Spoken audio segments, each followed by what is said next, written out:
Merci, Monsieur le Président. Mon général, Mesdames, Messieurs, chers collègues. Les marches de l'Est ont tout le temps été le glacis défensif de notre pays, la France, ce qui a marqué durablement nos régions. Des places fortifiées par Vauban, des ouvrages serrés de rivières ou encore la fantastique ligne Maginot, notre région a été dessinée par la chose militaire. Mais comme le dit le grand Thucydide dans la guerre du Péloponnèse, peu importe l'épaisseur de la muraille, ce qui est déterminant, c'est la volonté de la défendre. C'est donc bien en bâtissant un esprit de défense au sein même de nos concitoyens et particulièrement les plus jeunes que nous bâtirons une force morale capable de dissuader d'éventuels ennemis. C'est dans cet esprit que s'inscrit le partenariat stratégique dont nous discutons aujourd'hui. Notre région est marquée par l'histoire, mais elle est aussi le berceau de savoir, de technologie, d'innovation et de volonté. Par son passé sidérurgique, par la qualité de ses formations, de ses écoles d'ingénieurs, l'Est est une terre d'industrie, une terre de compétences et donc incontestablement une terre de défense.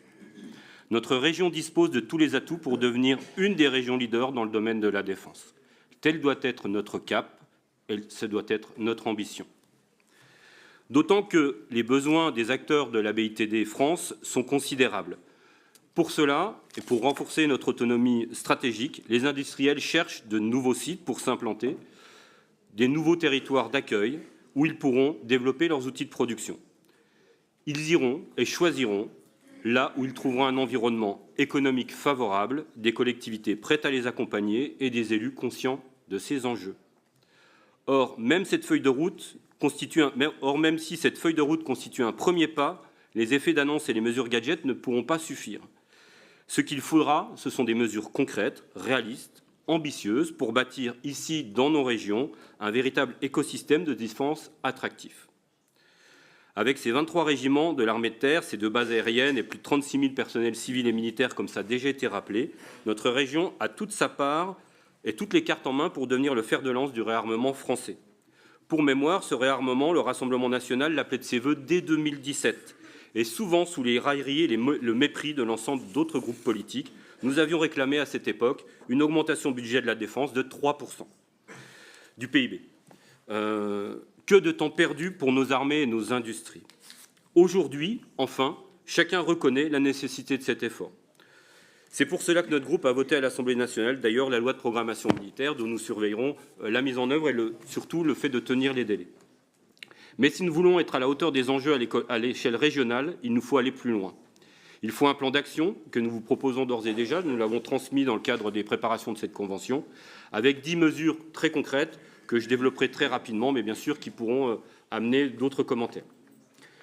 Ces mesures, c'est exempter nos entreprises de toutes les éco-conditions absurdes qui freinent leur production stratégique, bonifier de 5% les aides régionales pour les entreprises qui soutiennent, par exemple, la réserve militaire dans le cadre de conventions entreprises partenaires garde nationale, et prioriser les outils de financement sur des participations au capital de l'entreprise liées à la BITD. Là encore, pour maintenir nos entreprises de notre région sous, on va dire, autorité française et pas qu'elles partent sous des fonds étrangers. Valoriser les filières de cybersécurité, de mécanique et surtout de semi-conducteurs qui sont aujourd'hui essentielles dans toutes les composantes militaires, là encore, dans un souci d'autonomie stratégique qui sera déterminant. Créer des passerelles entre les lycées professionnels et les unités militaires, renforcer les classes de défense, les jumelages entre les unités et les territoires.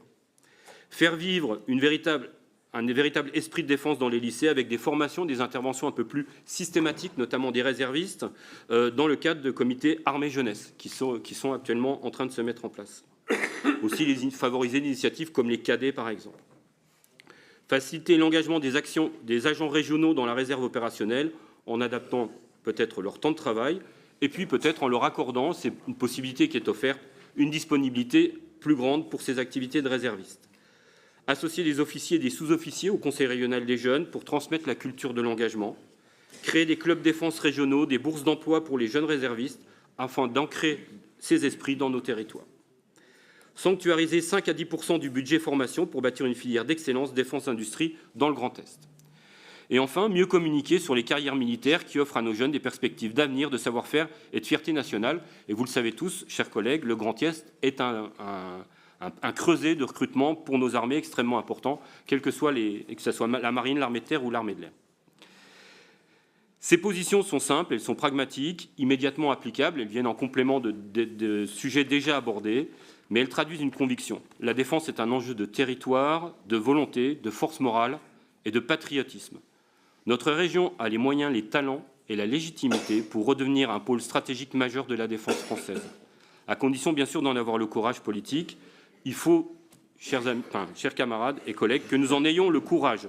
Et je conclurai par une citation du général de Gaulle, qui, je pense, fera l'unanimité. Il faut que la défense de la France soit française. Merci de votre écoute.